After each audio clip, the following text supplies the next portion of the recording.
一日の終わりに深い眠りにつきたいね。今日の嫌なことは夢が食べてくれるように、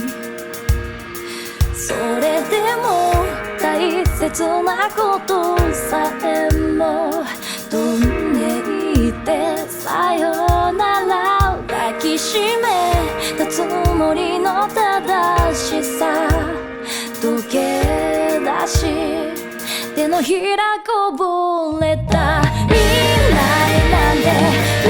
たくないのに、その先明かりを持って待ってる人手を振ってるから歩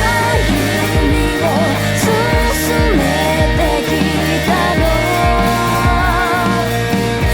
これからの歩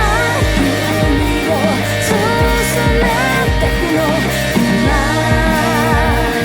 ここに立ってるよ。いつもの弱のようにつまずく転ばぬように手を引いてくれたあなたがいる。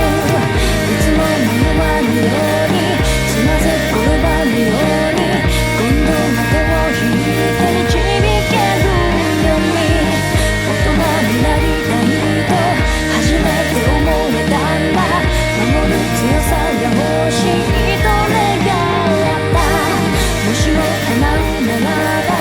優しい日々を君にあなたが託した未来